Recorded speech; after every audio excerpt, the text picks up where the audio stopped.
Very good morning, class. Hope you all are keeping well and safe. So, welcome to your next class.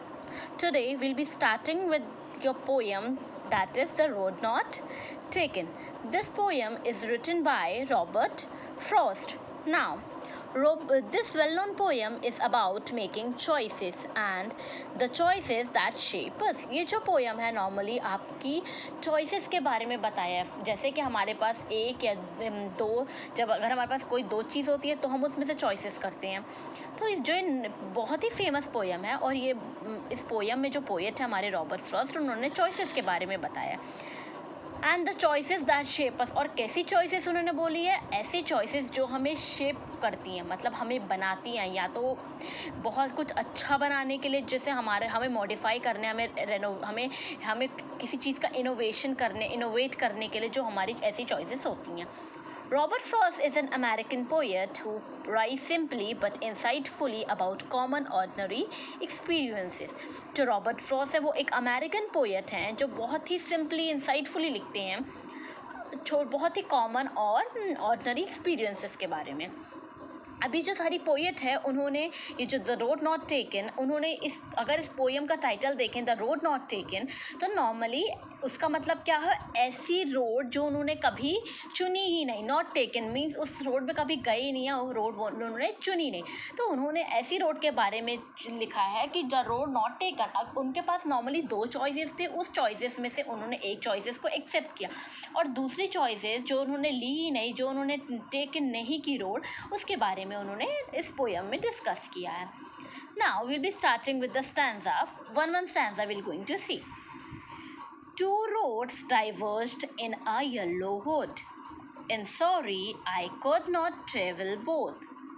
And be one traveler long I stood, and looked down one as far as I could, to where it bent in the undergrowth.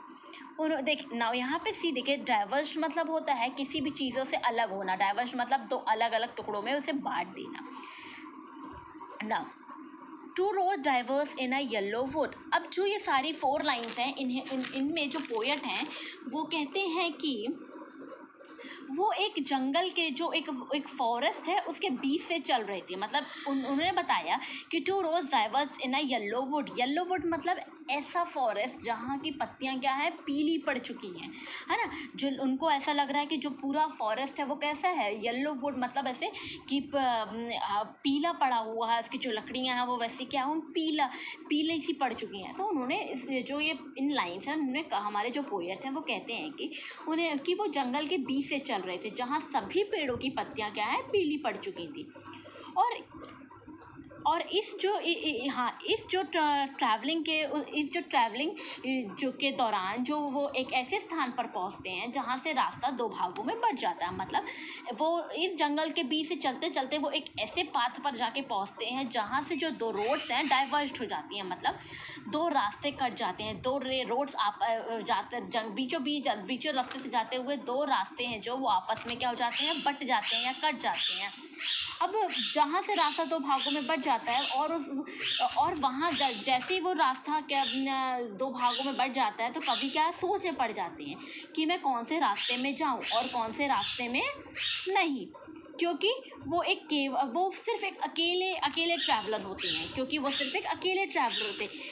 वो अब दोनों रास्तों को देख रहे थे और दोनों रास्तों को देख के सोच में पड़ जाते हैं कि मैं कौन से रास्ते पे जाऊं, कौन से रास्ते पे नहीं, क्योंकि वो एक अकेले ट्रैवलर थे, है ना.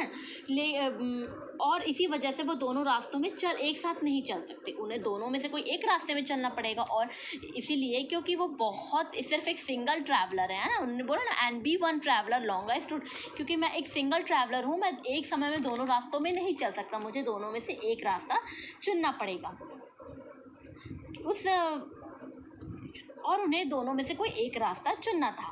और लेकिन दोनों में से कोई एक रास्ता चुनना था जो पोएट के लिए था बिल्कुल आसान नहीं था। It's a very difficult task because ये जो मतलब अगर सिर्फ हम दूर से देख रहे हैं कि हमें उसके अंदर की सच्चाई नहीं मालूम, उस रास्ते में क्या कैसे पाथ होंगे, कैसी रोड होगी, कैसी कुछ चीज़ें होंगी, तो उन्होंने सिर्फ बाहर से देखा है तो वो रास्ते को देख के सोच रहे हैं कि मैं किस रास्ते पे जाऊँ। और it is a very difficult task. हमें दो चीज़ों के बारे में से एक चीज़ों को क्या करना है, उसे एक्सेप्ट करना है ना। इसी वजह से जो कवि मीन्स उसी दो राहे पे मतलब उस दो रोड के बाहर खड़े थे और दोनों रास्तों को बहुत घंटों खड़े होकर देख रहे थे ना। उन्होंने बोला and be one traveller longest road, और उन दोनों रास्तों को खड़े होकर मैं देख रहा था, बहुत ही एक नज़र देख रहा था कि जहाँ तक मेरी निगाह जा सकती थी दूर दूर तक मैं उन रास्तों को खड़े होकर देख रहा था, है ना। और उसी रास्तों और and look down as far as I could, और मैं उस रास्तों के बाहर खड़े होके जहाँ तक मेरी नज़र जा सकती है जितनी दूर तक वन एज फार तक मैं उससे क्या कर रहा था, देख रहा था। To where it bent in the undergrowth, और दोनों ही रास्तों में उनकी नज़रें घने जंगल झाड़ियों में खो जाती थी। मतलब जैसे ही वो दोनों रास्तों में देखते थे तो दूर दूर तक उन्हें जंगल के अलावा, घनी झाड़ियों के अलावा कुछ नहीं दिखता था।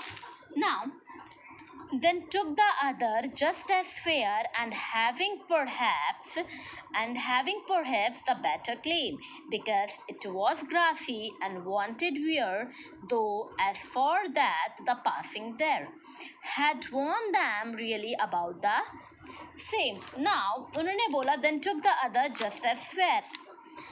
अब इन 4 लाइन्स में जो कवि जो पोएट है हमारे, वो कहते हैं कि जब वो फॉरेस्ट के मिडिल में खड़े होकर उन दो रास्तों के बारे में सोचते हैं, उन्हें दूर दूर तक जहाँ तक उनकी नज़रें जाती हैं वहाँ तक देखते हैं। देखने के बाद वो क्या करते हैं, सेकंड जो रास्ता मीन्स एक जो फर्स्ट रास्ता, 2 रास्ते थे, एक फर्स्ट वाला था और एक सेकेंड वाला था, तो उन्होंने क्या किया, उन्होंने सेकेंड रास्ते को चुना। क्योंकि जो फर्स्ट वाला रास्ता था उसमें क्या था, फर्स्ट रास्ते में उतनी घनी जंगलें, उतनी घनी घासें नहीं थी, उतने घने पेड़ पौधे नहीं थी। बट जो उन्होंने सेकंड रास्ता चुना उसमें बहुत ही घनी क्या थी, बहुत ही घना रास्ता था, बहुत ही झाड़ियाँ थी, बहुत घास उगी हुई थी। और जो कवि हैं मीन्स जो पोएट हैं, उनको क्या हो रहा था, उन्हें ऐसा प्रिडिक्शन हो रहा था, उन्हें ऐसा अनुभव हो रहा था कि यह दूसरा रास्ता उनके लिए क्या है, एक बेटर क्लेम है, या बेटर ऑप्शन है। Because it was grassy and wanted wear, because क्योंकि वहाँ वो देख सकते थे वो अभी भी घास से भरा हुआ था, अभी भी ग्रासी था, है ना, अभी भी वॉन्टेड वियर था, पूरी घास उसमें लगी हुई थी। Though as for that the passing there, और दूसरे पाथ के अकॉर्डिंग, उनसे दूसरे पाथ के कंपैरिजन में वो लगभग क्या था, बिल्कुल बंजर था। जो दूसरा रास्ता था वो अगर हम देखा, जो फर्स्ट वाला रास्ता उन्होंने देखा तो वो क्या था, वो बंजर था। मतलब ऐसे कि वो उसमें लोग चलते जो पैरों के निशान हो गए, जो झाड़ियाँ, पैरों के जो लोग चलते हैं, जब भी हम अगर जंगलों में चलते हैं, अगर घास में चलते हैं तो चलने के बाद जो घास होती हैं वो क्या हो जाती हैं, बैठ जाती हैं। मतलब नॉर्मली उनके जो ग्राउंड सरफेस रहता है उससे दब जाती हैं। तो उन्होंने कहा कि जो इससे दूसरा जो रास्ता मैंने देखा वो क्या था, वो बिल्कुल वहाँ पे बहुत ज़्यादा ग्रासी था वो, और बहुत ही वांटेड भी था। Though as for that the passing there had worn them really about the same. और इससे रिजल्ट यह निकलता है कि जो भी यात्री में, तो जो भी ट्रैवलर इस घने जंगल की यात्रा उन्होंने की होगी उस रास्ते से, तो उनके उस रास्ते जो फर्स्ट रास्ते से गए होंगे तो उनके गुजरते वक्त जो उनके पैरों से घास है वो दब कर क्या होगा, नीचे झुक गई थी। और जो कि एक बंजर रास्ते की तरह लग रहा है, और वो ऐसा लग रहा है कि उस रास्ते को वो बिल्कुल एक बंजर तरीके का रास्ता दिख रहा है। मतलब वहाँ पे कोई घास वैसे उतनी ज़्यादा उगी नहीं हुई है जैसा होना चाहिए। लोगों के चलने के निशान, पैरों के निशान से जो पेड़ पौधे हैं वो क्या हुए, नीचे की तरह झुक गए हैं। इसलिए कवि ने दूसरे रास्तों को, इसलिए कवि ने जो है सेकेंड रास्ता चुना।